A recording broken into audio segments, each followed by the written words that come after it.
Olá, meus amigos do Pod Gol Rio. Voltamos, primeiro programa de 2026 e a gente começa comentando a terceira rodada do Cariocão, né? O Pod Gol Rio, como você sabe, é um programa que fala diretamente sobre os times do Rio de Janeiro, mais especificamente na ordem alfabética: Botafogo, Flamengo, Fluminense e Vasco da Gama, na ordem alfabética. Tem um vascaíno aqui, de repente ele pode me questionar aqui por que o Vasco eu falei, né? Então tá na ordem alfabética. E eu vou começar assim, apresentando para vocês os convidados de hoje, que até o final do programa eu vou contar uma novidade aí para vocês em relação aos convidados de hoje. Está presente aqui Sorato. Eu vou deixar ele se apresentar. Eu acho que o Brasil inteiro conhece, até a molecada de hoje não tem como. Quem vive futebol, geralmente quem curte futebol, vai lembrar um pouco, vai buscar um pouco na história do time. Sorato, seja bem-vindo aí. Obrigado. Prazer estar aqui, Rogerinho. Estamos aqui com o nosso fera aqui, o Fernando, né? E de novo aqui com a galera do Pod Gol Rio, né, cara? Participei já uma vez e essa resenha sempre é muito legal. E hoje, assim, tá mais fácil para a garotada descobrir a história de ex-jogadores da minha geração, né? Então, acho que hoje essa ferramenta aí da internet, aí, essa plataforma que a gente usa aqui também é especial nisso, né? Então, você encontra tudo ali, então tá muito mais fácil. E o torcedor vascaíno, 100% deve a sua história, a construção, passa por você, autor do gol do título do Vasco campeão brasileiro em 1989. É isso. Né? Autor do gol lá no Morumbi, 1-0 Vasco, com o gol do Sorato.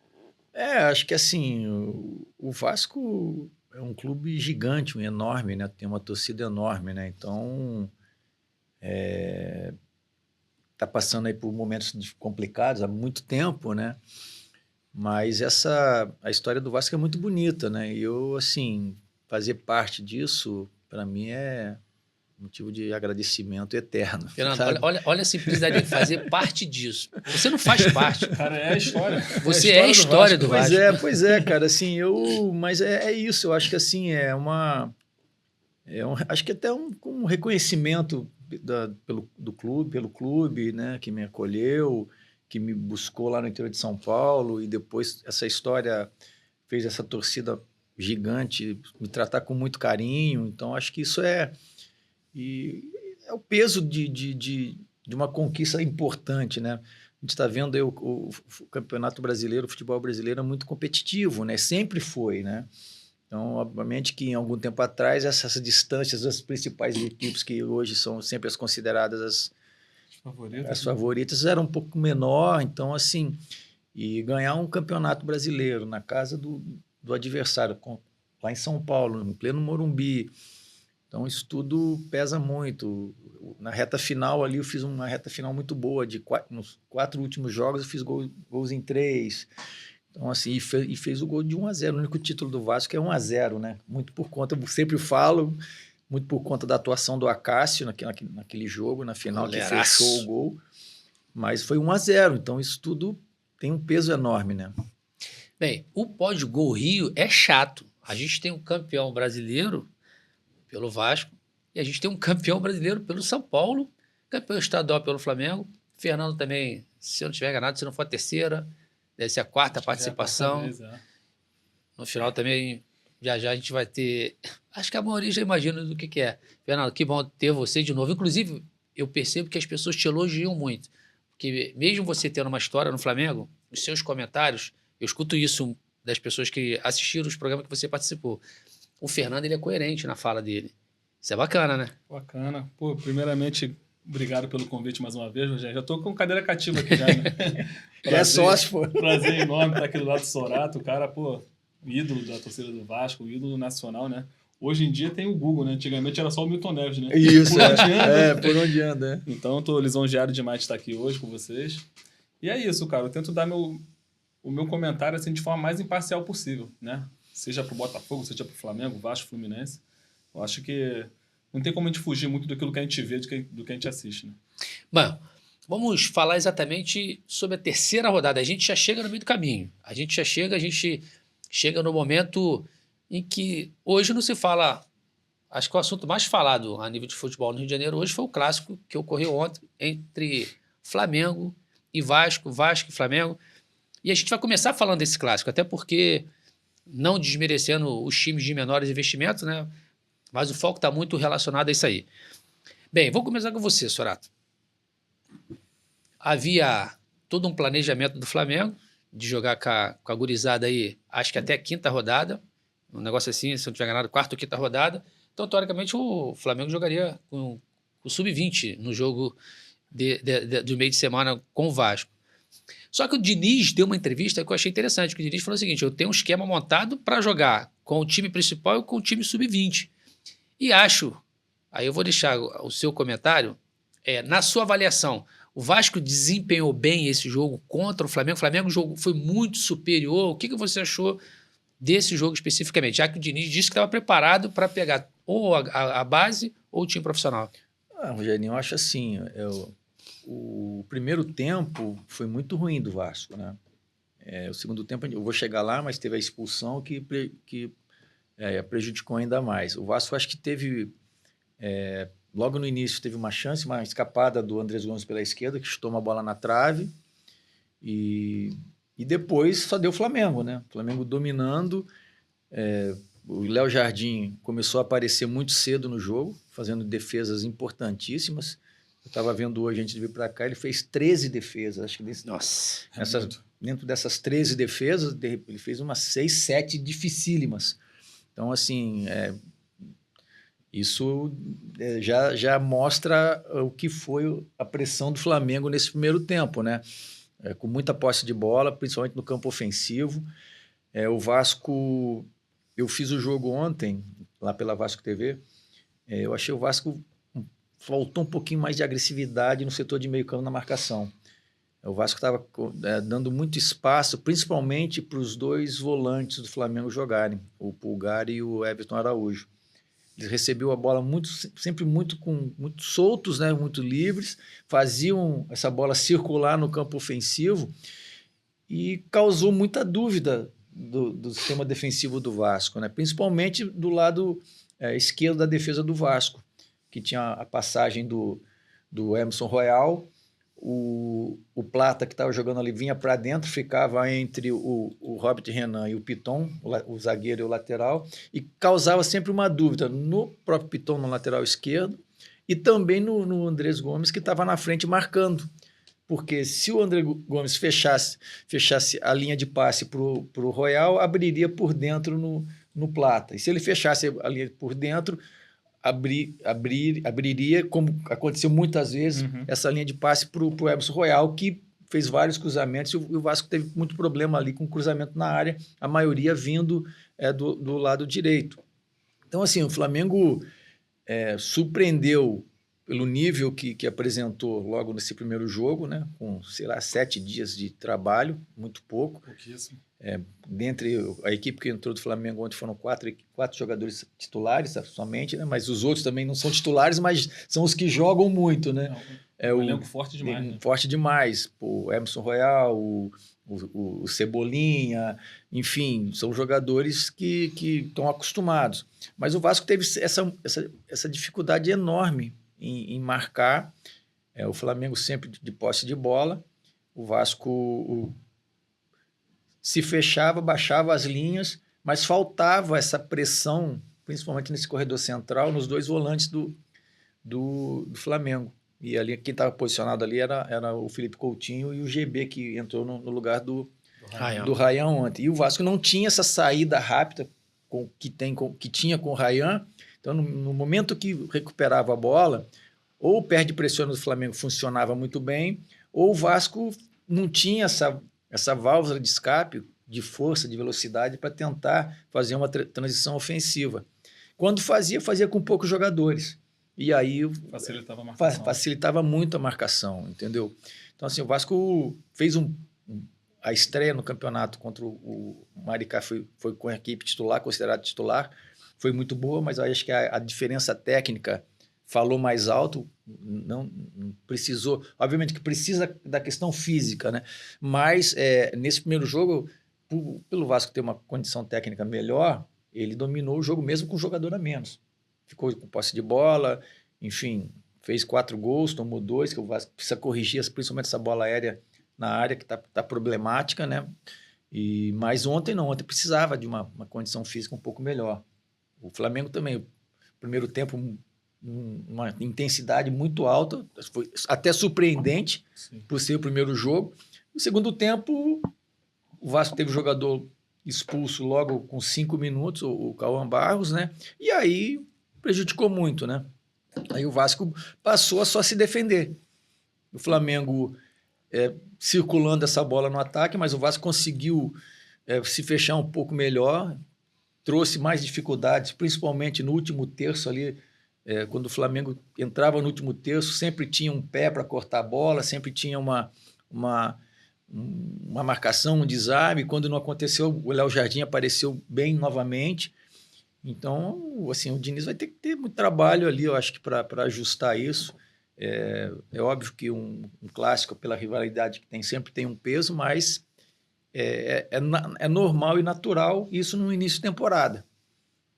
Como o Flamengo também surpreendeu no primeiro tempo. Segundo tempo, o ritmo caiu um pouco. Você vê que aquela sintonia fina da parte técnica não está apurada ainda. Erra muito cruzamento, às vezes erra finalização. Então, isso tudo deu para perceber ontem. Então, assim, mas é início de temporada, acho que não tem nada perdido, não tem desespero. O que tem é chato, é um tabu enorme que o Vasco não vence. Vamos falar disso já do tabu. Há muito tempo, né? Isso o torcedor realmente, o torcedor é chato. Até se a gente analisar pelo planejamento da temporada, que vai ser uma temporada novamente desgastante, acho que está dentro. Talvez a maior de todos os tempos, em termos de quantidade de jogos. Até a parada da Copa. Está dentro de uma normalidade. Está dentro de uma normalidade esse não render o que se espera contra uma equipe também que tecnicamente é superior, que o Flamengo, não tem como a gente não dizer isso, né? Mas eu vejo aí o Vasco. Estão chegando algumas contratações importantes. O Vasco acho que se movimentou bem no mercado. Então, acho que o elenco desse ano é mais encorpado, mais forte do que o ano passado. Acho que o Fernando Diniz vai ter mais opções. Perdeu o Ryan, obviamente, que isso aí é difícil de repor. Tá vindo aí o Inestrosa, né? Um atacante também que chega bem recomendado. Vi alguns jogos dele, um jogador de velocidade, muito bom jogador de seleção colombiana. Então, o Vasco se movimentou bem no mercado. E o que a torcida espera do Vasco é isso, né? Que o Vasco seja um time cada vez mais competitivo e que tente beliscar alguma coisa importante nesse ano, né? Sabe tudo de Vasco da Gama. Analisou o antes, o durante e o depois. Fernando, o que você concorda ou discorda na análise que o Sorato fez do jogo em si? E aproveita, de repente, acrescenta algo que deixou de ser falado. Concordo em tudo. Ele foi cirúrgico no que ele falou.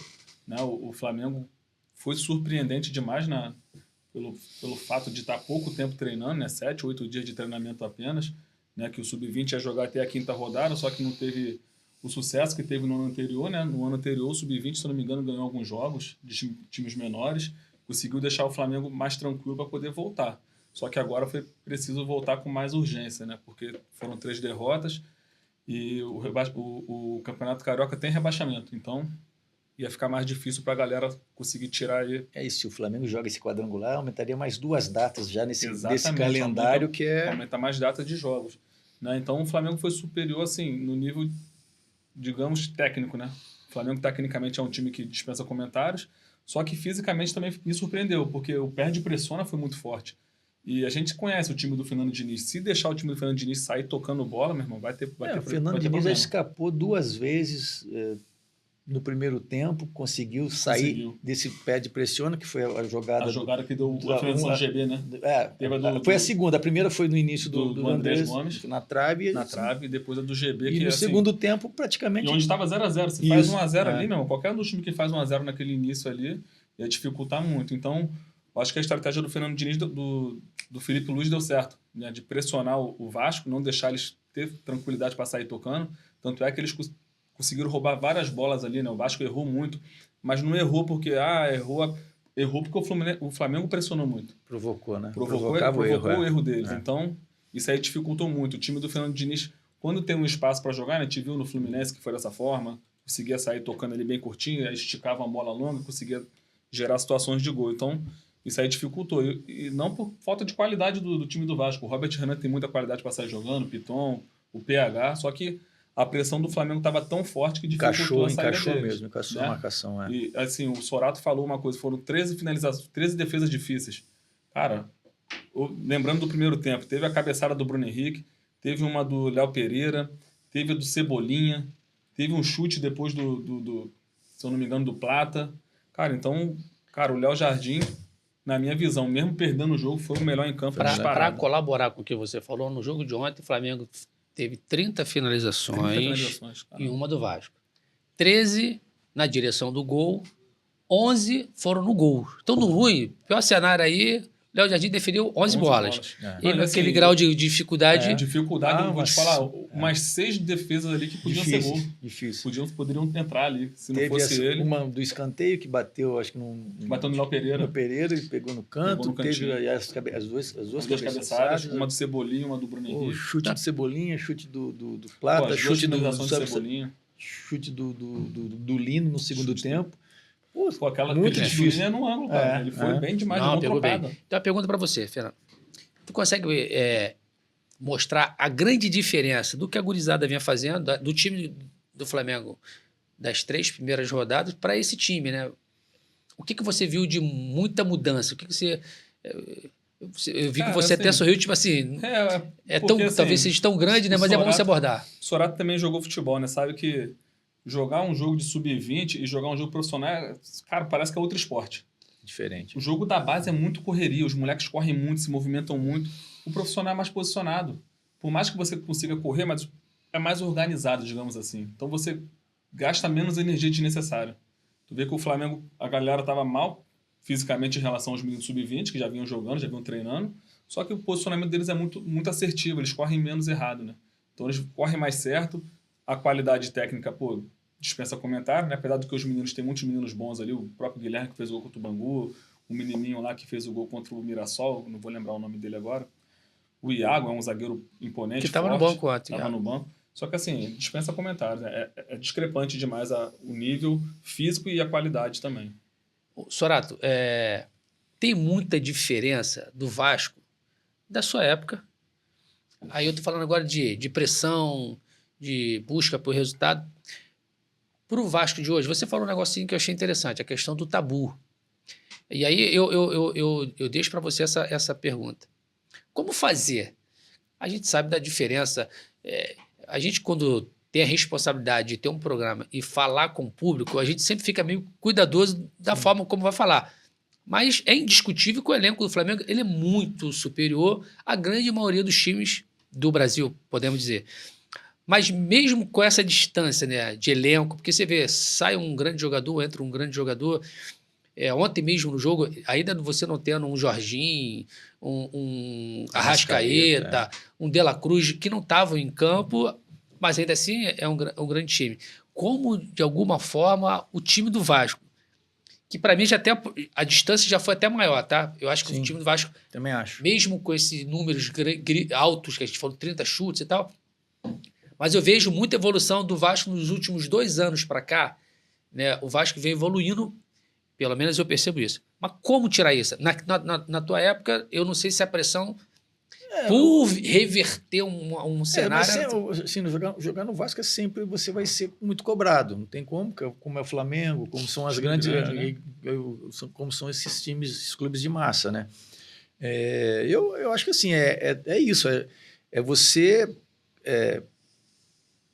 planejar como um crescimento gradativo, porque não tem... Obviamente, se você não chega um investidor e coloca muito dinheiro, que também não garante que você vai ganhar, por exemplo, um título, garante que você vai melhorar o elenco, porque você vai ter um poder econômico de contratar, né? Mas eu acho que é isso, e é um processo, né? Não é do dia para a noite, não é de uma semana para outra, não é de um mês para outro, não é de um semestre para outro, às vezes não é de um ano para outro. É. O Flamengo, para chegar nesse nível que está, começou isso há uns 10 anos atrás, mais ou menos. Mais isso. 13 Bandeira de anos. Melo. Então, assim, é um processo. O que aconteceu, por exemplo, com o Botafogo lá em 24, que chegou e já ganhou, é meio fora da curva. Fora da curva total. É fora da curva. Chegou perto em 23, mas concordo contigo. Entendeu?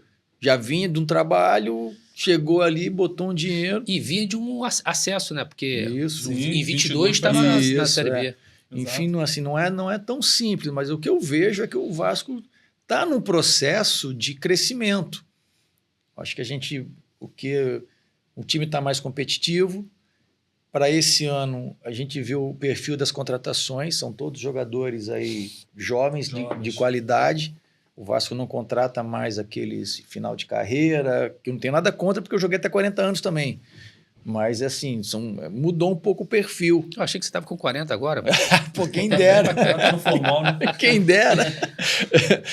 Mas o Vasco, sim, contratou aí o Saldívio, o zagueiro, 23 para 24 anos. O Rojas, o meia, 23 para 24 anos. O Inistrosa, 23 para 24 anos. Então, são jogadores... Baixou a média de idade, né? Baixou a média... Tu tem vivido o dia a dia ali do Vasco, né? Eu tô na Vasco TV. O Vasco, desculpa até te interromper, mas está dentro do que você está falando. Eu percebo que o Pedrinho parece que ele está atingindo um grau de maturidade. Ex-jogador, assume a presidência de um clube, não tinha uma experiência de gestão de clube. Aí teve esse problema com a Seven, né? Mas eu percebo uma evolução. Eu fico com a sensação que o Vasco parece estar disposto a pagar um preço para voltar a ser aquele Vasco. É isso. Diferentemente de alguns clubes. Isso. Né? Por exemplo, como que vocês deram exemplo aqui do Cruzeiro, por exemplo. Chegou um cara com um dinheiro, pum, foi diferente. Mas eu percebo que com esse amadurecimento do Pedrinho, ele até diz que não quer participar da reeleição por conta do desgaste, mas eu percebo uma diretoria... salário em dia, fazendo algumas contratações... Colocando o clube nos sem trilhos. Loucura. Sem loucura. Eu fico com essa sensação. Também Essa sensação é real? Isso. Acho que é real. Assim, você vê a janela do ano passado, já foi muito legal, muito assertiva. O resultado, obviamente, todo mundo ficou muito chateado com a perda do título da Copa do Brasil, depois de ter feito uma bela partida do primeiro jogo, um belo primeiro jogo, mas...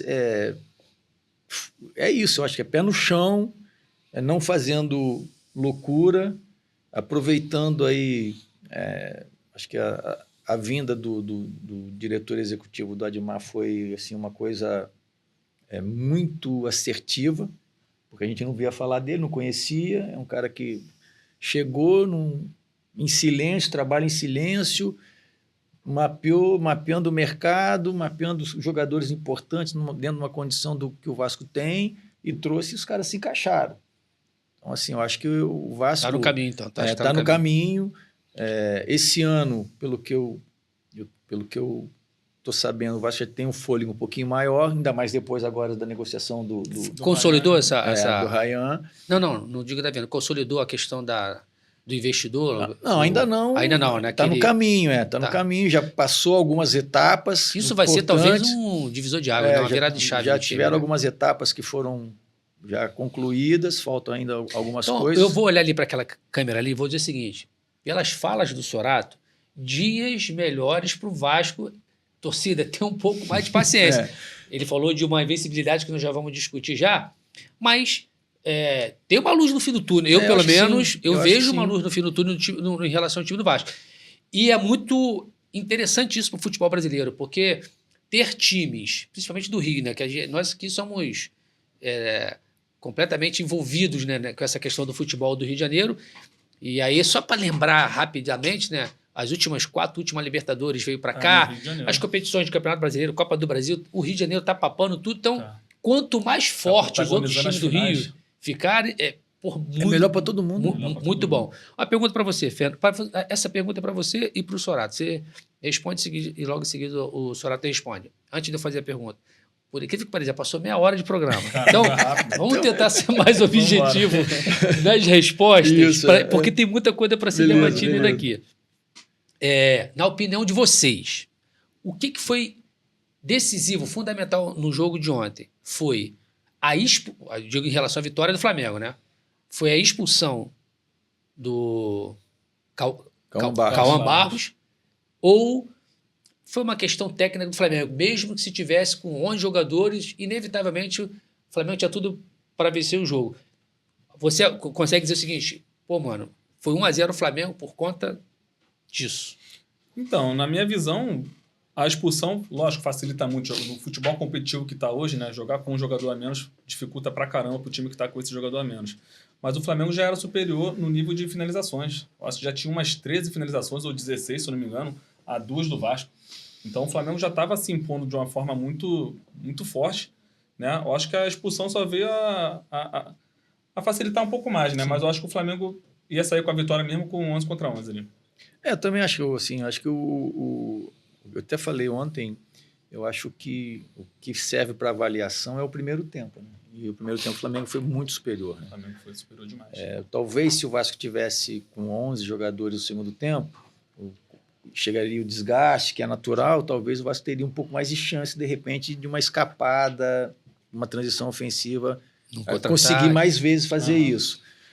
Mas, assim, o Flamengo ontem dominou o jogo, jogou o tempo todo com posse de bola. Aquilo que o Fernando falou do perde pressiona do Flamengo foi feito com muita precisão e muita capacidade, né? O Vasco, como eu falei, o Vasco acho que sentiu falta no jogador, mais um jogador rápido na frente. E o Ryan fez falta. Pô, esse André... mas... Pô, ele é muito rápido, ele é muito, cara. mas então, tinha ele e tinha o Ryan. Ontem. Porque assim... E a escapada do PH também facilita, né? Então já 3 jogadores para contratar. E o Andrés é um cara mais tático, que nesse momento defensivo, ele baixa muito para... Eu percebo que ele não é muito inteligente, mas ele é muito veloz, muito ousado. Habilidoso e abusado. Abusado.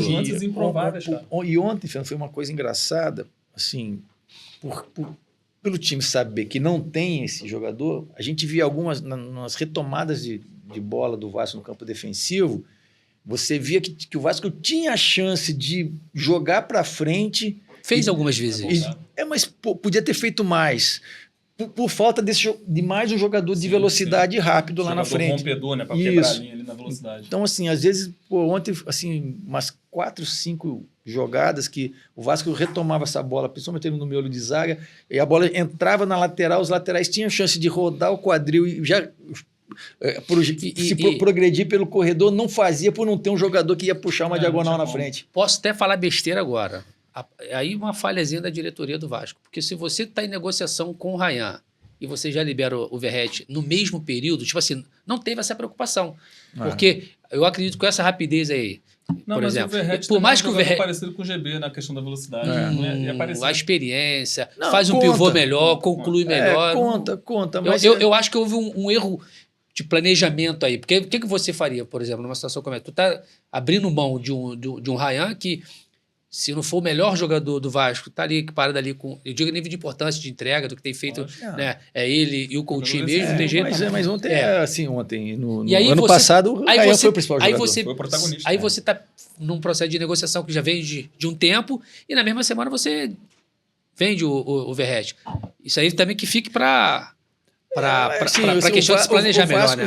Já tem as reposições, só não estão aptos ainda, porque é finalização de negociação e é inscrição, esse tipo de coisa, entendeu? Mas assim, eu acho que é aquele negócio que você tem o planejamento e você tem que mudar. Agora, tem uma pergunta... Como foi o Flamengo? Teve que mudar e faz parte isso. Nós não somos mandinar. Mas a partir do jogo de ontem a gente consegue ter uma previsão de como vai ser o restante do ano. Vamos falar já de 2026. 2026 bem objetivo na resposta. O que você espera do Flamengo pelo que você viu ontem e o do Vasco? Tipo assim, qual a projeção que você faria a partir do jogo de ontem para esse ano? Cara, o Flamengo eu acho que brigando por título mais um ano, né? Não só pelo título estadual, né? Mas brasileiro mais uma vez, Libertadores mais uma vez. Né? Ainda mais com os reforços que estão chegando, parece que já fez a proposta pelo Paquetá. Vindo o Paquetá, acho que aumenta ainda mais a qualidade do elenco, né? Então o Flamengo, mais uma vez, brigando por tudo. Cara, e o Vasco, assim, vamos ser bem honesto. Assim, o Vasco tem um time muito bom, com as contratações vai ficar melhor. E na minha visão, eu acho que o maior reforço do Vasco foi manter o Fernando Diniz, cara. Porque o trabalho dele precisa de tempo.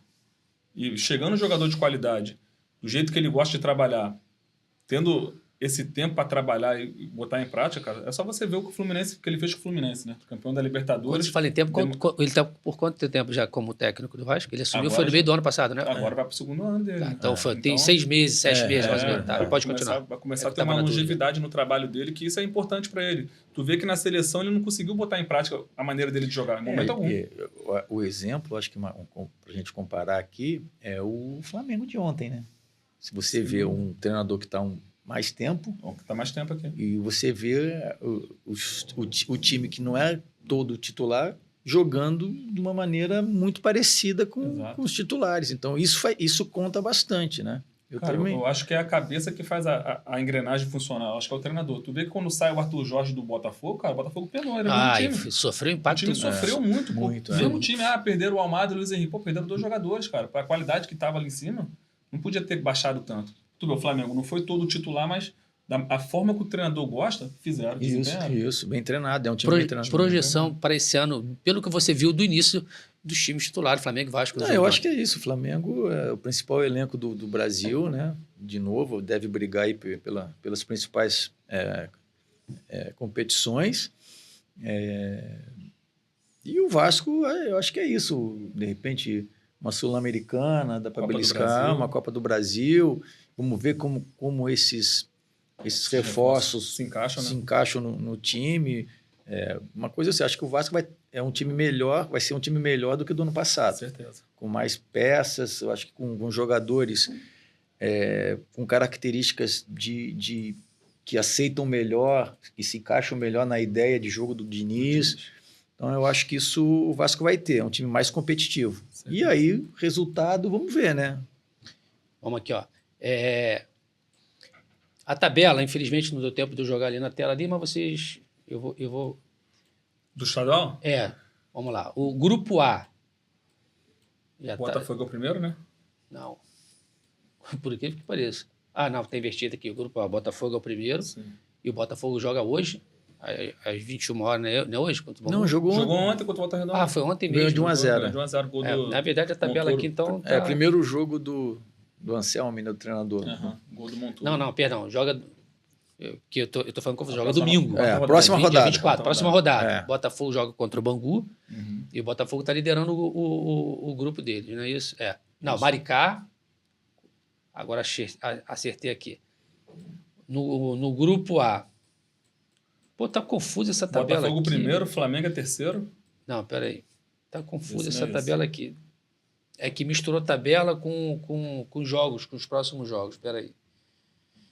Pronto, tabela da Taça Guanabara, grupo A. Volta Redonda liderando. Não.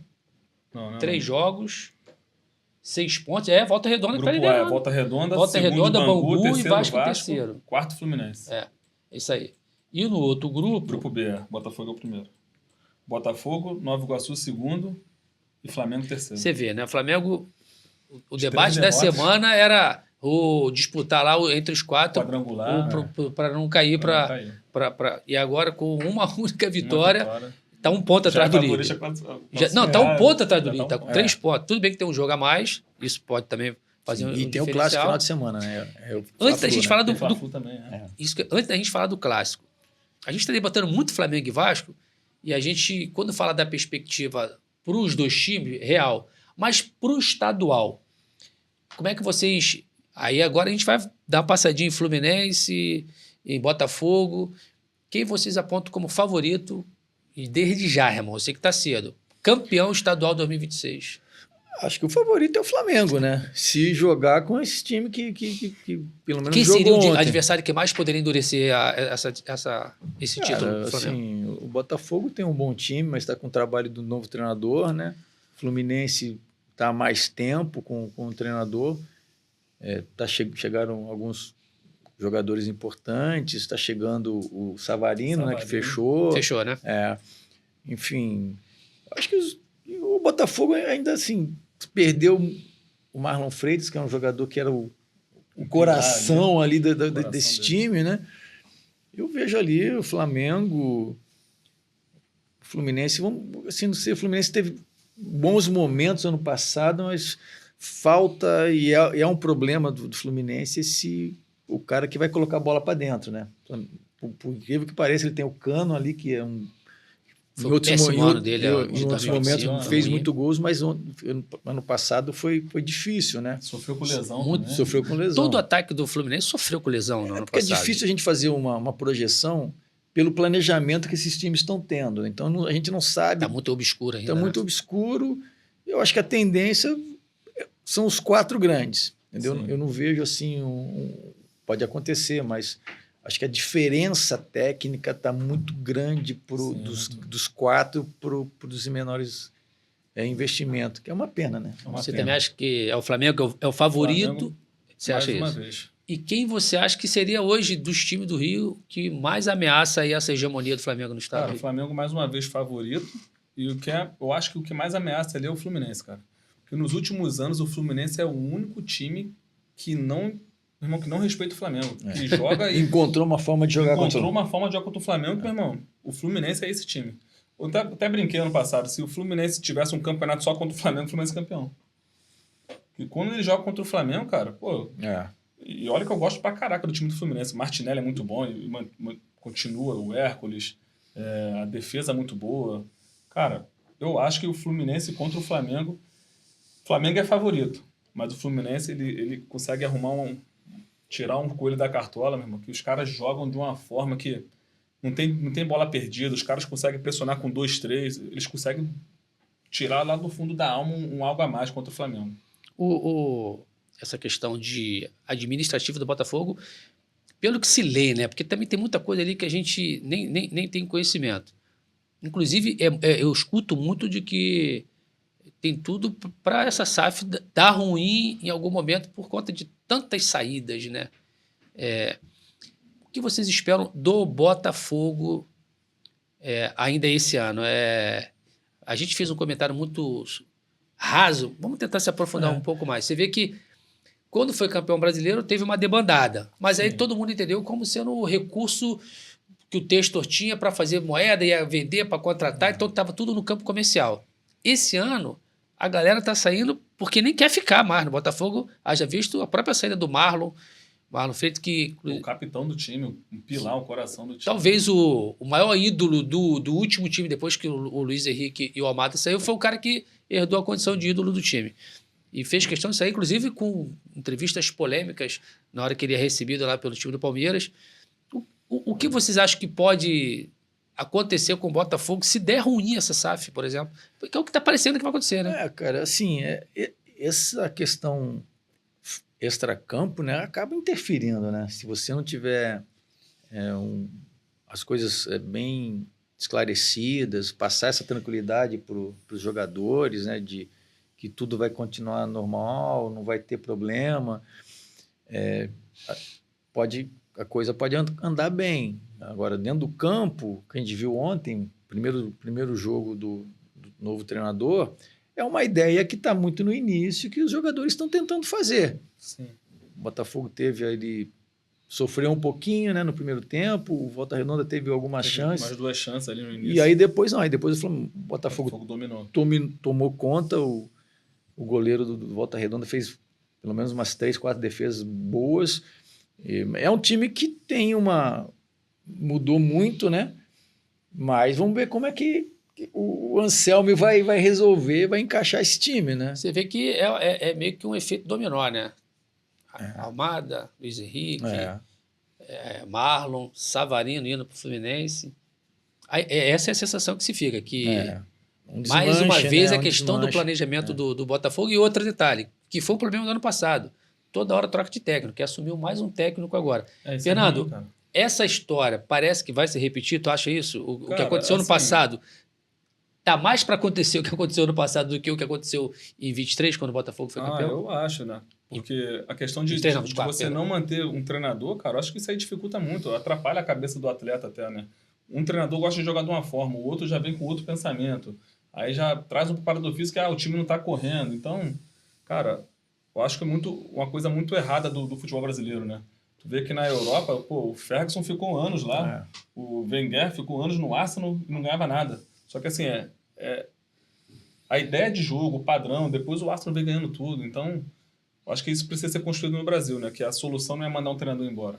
A solução é você se planejar bem. A gente tá vendo o Palmeiras fazer isso, pô, né? o Abel, cara, o Abel deu outra cara pro Palmeiras. Tá indo pra sexta temporada. Sexta temporada. No Brasil, isso todo ano ele chega nas competições, cara. Eu acho que... E não ganhou nada no passado. Ano passado não ganhou, mas assim, a ideia de jogo, chegou na final da Libertadores, brigou até o último momento no Brasileiro, entendeu? Eu acho que tem que dar sequência pro treinador, deixar ele trabalhar.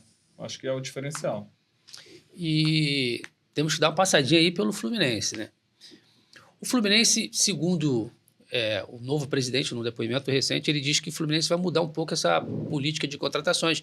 O Fluminense, durante, sei lá, os últimos 4, 5 anos, vem contratando jogadores em fim de carreira, jogadores bem mais velhos, muita experiência, grandes jogadores. Que entregaram muito, né? Todos. Só que ele diz que esse ano passa a ter um modelo de contratações diferente.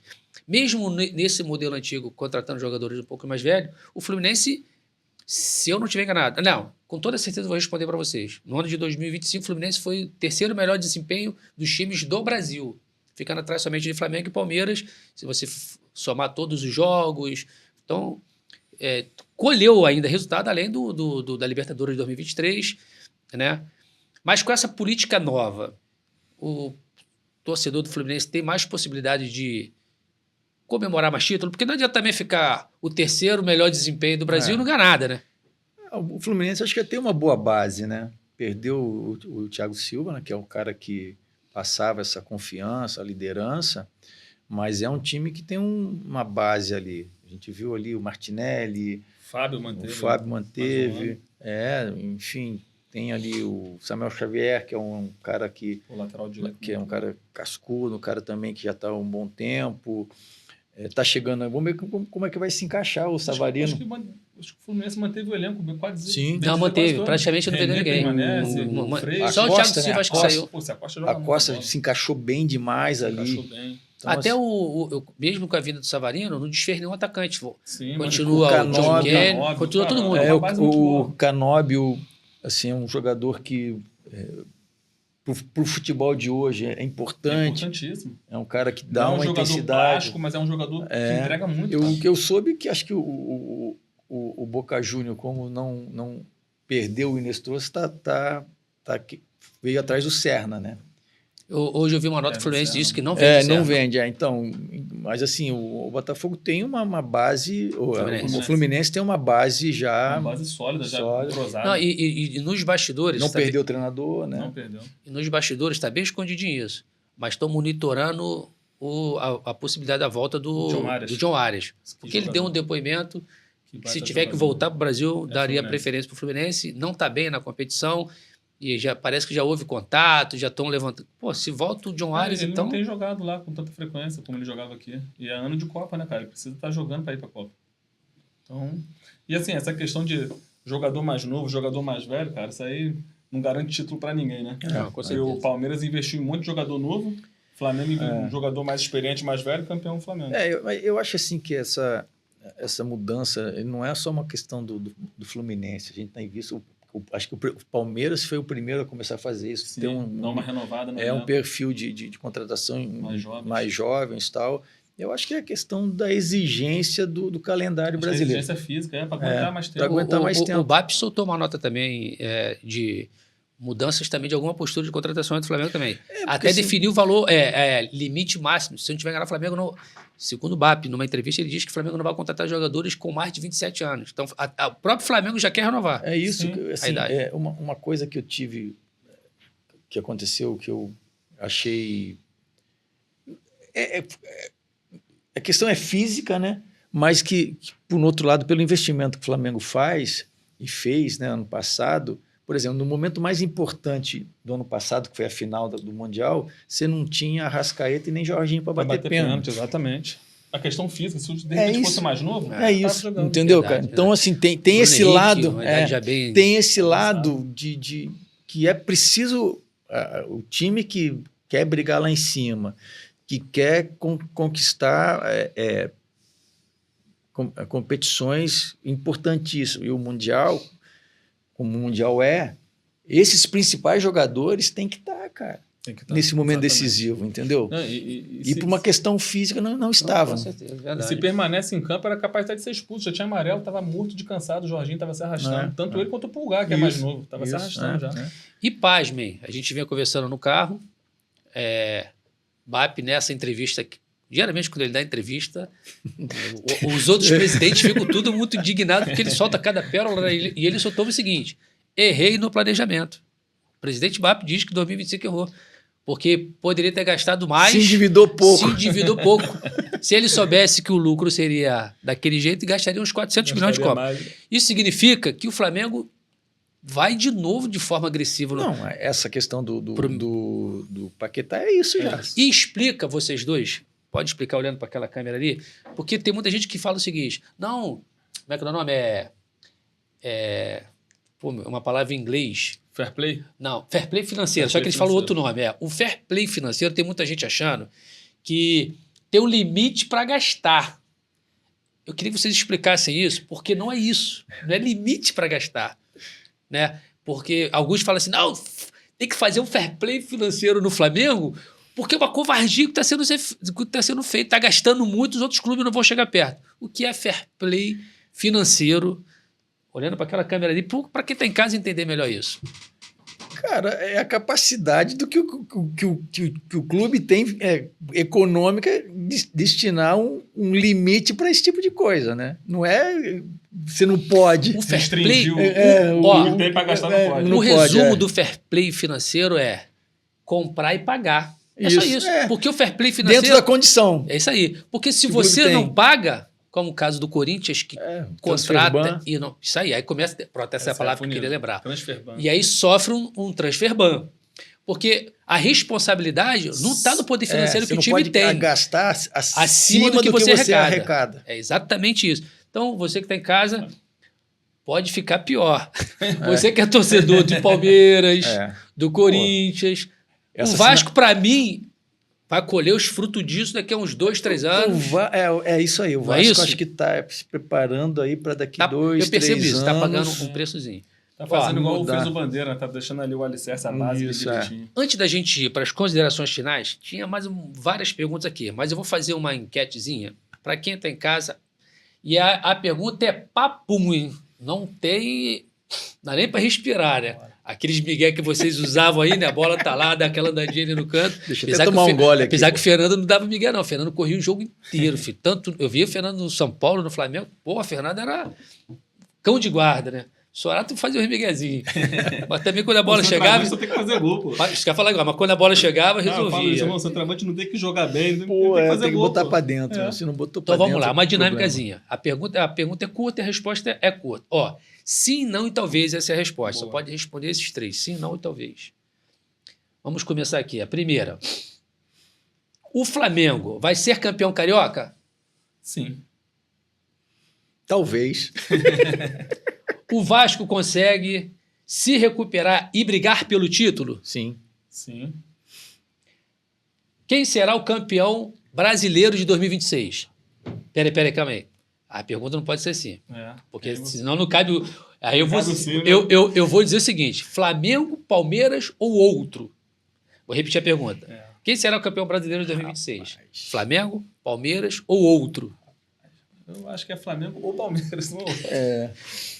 Cara, eu tô assim... Obviamente que o Flamengo e o Palmeiras são favoritos, né? Mas eu tô achando que esse ano, por tudo que está acontecendo, o Cruzeiro vem forte, cara. Forte também, exatamente. Qual será o melhor desempenho carioca na Libertadores? Aí eu vou incluir os 4. Qual será o desempenho... Os 4 não, que o Vasco não tá. Os 3. Quem vai terá o melhor desempenho dos times do Rio? Praticamente já é de se esperar. Flamengo, Vamos esticar isso aí, então? Brasil inteiro. Vamos incluir aí todo mundo aí.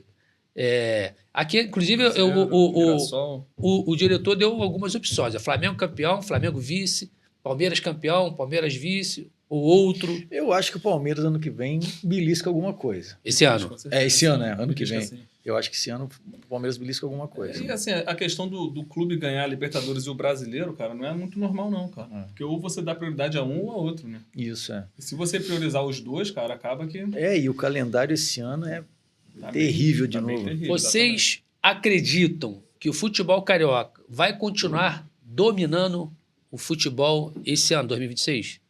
Eu acredito que sim. Eu também acho que tem condição Tem total para condição. continuar. Tem feito isso, né? Vocês estão ligados que o é. Rio de Janeiro está Tem mandando nessa condição, com parada. tudo que está Tá acontecendo. dominando. Assim, o Botafogo que tem essa situação é para resolver, mas ainda tem um time competitivo. Sim, não ou talvez. O Flamengo ganha a Libertadores 2026? Sim. Talvez. É, É o campo de é muito difícil, É, né, cara? cara. tem um monte de Muito perguntas, difícil. mas nosso horário já Mas foi. vamos acreditar que sim. Ó, e hoje o programa foi um pouco mais curto, né? Porque o campeonato começou agora, né? Terceira rodada, a Só gente tivemos voltou. 2 jogos ontem, né? Praticamente isso. Mas vamos voltar normalmente a partir de segunda-feira com transmissão ao vivo. Eu acho que eu vou queimar etapa. Oficialmente, espero que eu não passe vergonha diante das câmeras, teremos, além do Leandro Bochecha, meio que de vez em quando, por conta dos compromissos de trabalho do Leandro, Uma cadeira dele é cativa. a cadeira dele é cativa. Ele é cativo, exato. Não resta dúvida que a cadeira dele é Eu cativa. respeito, vamos respeitar ele. A Respeitar cadeira dele é ele. cativa. Porém, a de vocês se tornaram cativos também, sim ou não? Agora, diante do público lá. Agora sim, O pós-gol, temporada 2026. Vai ter o Fernando o ano todo? Sim, Vambora, Bateu pô, o já Sorato- estamos aqui já. com certeza. Essa foi a melhor resposta que vocês... E eu vou encerrar o seguinte. Como eu estava falando, questão de horário, havia alguns compromissos, tanto do Fernando como do Sorato. Então, o programa, papum, 1 horinha de programa, mas a partir de semana que vem, segunda-feira, a gente volta para transmissão ao vivo e sempre vai passar um pouquinho de 1 hora, porque falar do futebol é sempre muito, né? Os programas que eu fui demorou assim. Nós foi fizemos legal, um programa uma foi- vez de foi 4, 3 muita horas. Se fosse, resenha. ele passou de 2 horas. Caramba. Tem Passou hora, rápido, Sorato, que cara. não Não, dá. passa rápido. Já foi 1 hora, já perdemos É. não. Ganhamos 1 hora de comunicação. E aí, você tem seu compromisso daqui a pouco, você tem seu compromisso daqui a pouco. Eu gostaria que vocês dessem as considerações finais. Fiquem bem à vontade, olhando para aquela câmera ali. Fernando. Mais uma vez eu quero agradecer, né? Agradecer a Deus primeiramente de estar aqui, estar com saúde, agradecer o Rogerinho. E dizer, né, que 2026 vamos estar sempre aí. Se acostume com nossos rostos, né? O meu rosto do Sorato. A gente vai estar aí para poder contribuir com o Rogerinho, com o Leandrinho. E vamos para cima. Sensacional. É Sorato. isso, acho que agradecer mais uma vez aqui o convite, né? E a gente está aqui já nessa... A gente já vinha conversando sobre esse projeto do tá aqui o ano todo. Então, galera, chega junto, curte, compartilha, fica ligado aí nas redes sociais, que a gente já vai estar levando aí as informações sempre e um feliz 2026 para todo mundo, que a gente é primeiro do ano, Primeiro então do ano. feliz ano novo para todo mundo, pô. E aí, Verdade. faltou alguma coisa? no teu- 2026, isso aí. Deus abençoe o ano de todo mundo. O interessante é que o que não vai faltar é assunto. Muito Porque a gente assunto. tem estadual, a gente tem Libertadores, Copa do Brasil, Campeonato Brasileiro. Brasileiro e Copa do Copa Mundo. do Mundo. De repente a gente Vai até ter o mantém o vai ter programa. Pode né? Gol Copa do Mundo? Depende de vocês. Vamos lá. Vamos falar de seleção brasileira? Vamos falar de seleção Pô, brasileira. claro, Vamos lá. pô. Ó, 5 competições e provavelmente alguns programas acontecerão no meio da semana. Esses caras chegaram com muita pressão, né? Pô, o calendário tem jogos são de 3 em 3 dias. Loucura, Vai né? ser o ano inteiro isso, cara. É. ano Até inteiro. dezembro. É isso mesmo. Bem, eu sou muito grato, assim, grato mesmo, um projeto que a gente começou há um tempo atrás. Começou até de uma forma de brincadeira, né? Vocês devem conhecer o jornalista Jonas Santana, lá de Duque de Caxias, que inclusive teve problemas no passado, quando era comentarista esportivo com o Eurico, depois fizeram as pazes. Ele tinha um programa chamado Momento do Esporte da sua época. Uhum. Eu, Estava na CNT esse programa. passou na CNT e na Band. Isso, Ficou um Momento período, do um bom Esporte. tempo na Band, Isso. depois um bom período. Então, eu, nessa época, eu trabalhava com o Jonas nos bastidores. De tanto o Jonas insistir, eu passei a comentar nos programas dele. E daí surgiu numa aventura de se fazer um Pode Gol Rio. E hoje eu sou muito grato, porque nós somos um time tricampeão brasileiro. campeão brasileiro, e o Leandro, Leandrinho campeão Cruzeiro. brasileiro. É, Tríplice isso. coroa. Tríplice coroa. É. Pesado. É. Copa do Brasil, o Leandro tem uma. Eu não tenho. Eu também não tenho. Estaduais, Estadual vários. tem. Vários, é. Então, é um elenco multicampeão. É, isso aí. Prazer imenso. E você que está em casa, você que vai ganhar com isso, né? Hoje a gente não conseguiu ir muito além. Tinha muitas perguntas para você, mas a gente vai ter um ano A gente inteiro. falou de muito assunto aqui hoje, cara. Bastante. Mano, tinha muita Passou corrida pra você. Cada rodada. E o detalhe: em abril teremos um comentarista que vai falar só sobre arbitragem. Não vou falar ainda quem é o nome, não. Então, aí, toda rodada Ó, tem o time problema de tá arbitragem. crescendo, o time tá crescendo. Aumentando o time. Não, e toda rodada tem, né, Qual? polêmica de arbitragem. Em todos os jogos. Todos os jogos. Dificilmente Ontem, por tem um jogo exemplo, que não tem. a expulsão... Antes da gente encerrar, vamos só Vamos lá, tocar vamos nesse lá. assunto rapidinho. Ô, diretora, você dá 3 minutinhos só pra gente? A expulsão foi merecida? Houve expulsão? O juiz exagerou? Dava pra levar um amarelinho? Dava pra ter dado amarelo, ali foi a interpretação dele. É. Ele foi tão convicto no lance, cara, Isso, que assim, eu falei, o VAR vai chamar pra revisar, né, mas... Eu acho que foi muito mais pelo local que o pé do Barros pegou do que pela intensidade da falta. Exato, eu acho que talvez não tenha tido nem tanta força na pisada, mas foi onde Essa é uma pegou. discussão que vai ter fim. Vou explicar por que eu estou falando isso para vocês. Vamos lembrar daquela final Flamengo e Palmeiras, que num primeiro momento o Veiga Deu dá uma entrada no Carrascal mesmo. no Carrascal. Não tomou nem cartão, né? Aquela jogada nem tomou Não, cartão. não. Uma jogada muito parecida, porém com o jogo parado, o Pulgar faz aquela falta e muita gente exigiu O vermelho. jogadas muito parecidas. Essa foi por trás, mas é jogada muito parecida também. A importância de ter alguém para debater com a gente a questão da arbitragem. Programa do ano passado, Sorato, a gente discutia muito mais erro de arbitragem do que futebol. A gente falava bem menos de belos gols, de belas jogadas, de esquema tático, mas a gente falava muito de erro de arbitragem, É. que acho que foi o tema que mais foi Não, ano abordado no passado futebol do ano foi passado. Absurdo. Foi absurdo. E aí, essa jogada agora aí, eu mostrei 3, né? Uma não teve cartão Cartão. nenhum, a outra um teve amarelo, amarelo. e essa um vermelho. Jogadas parecidas. E vamos deixar isso para o próximo programa, mas a CBF, no final do ano passado, se reuniu e vem grandes mudanças na arbitragem para esse ano. Uma delas é a tal da Semiautomática. marcação semiautomática. impedimento. Isso aí vai ficar maravilhoso. É. né? Esse já vai vir. Ganha muito tempo. Outro detalhe que eu gritei muito no nosso programa, a falta de profissionalismo na arbitragem. Alguns árbitros já estão sendo separados e não vai assinar, vamos dizer assim, vai assinar a carteira e não vai precisar fazer bico mais Fazer como outros juiz. trabalhos. Vai virar profissão. Pô, legal. Pouca gente sabe disso. Não é profissionalizada nesse sentido. Não tem CLT O para árbitro de presidente futebol. da CBF veio com Algumas boas ideias bem bacanas, né? Com algumas ideias Sabe, bem bacanas. Tomara. Uma renovação muito boa. Né? Isso. Tomara, eu acho que é meu sonho de vocês que a gente discuta mais qualidade, mais entrega, mais gol do que erro de arbitragem. Até segunda-feira, se deixar, a gente não consegue botar um ponto final. Até segunda-feira. Abraço, gente. Um abraço, gente. Fica com Deus.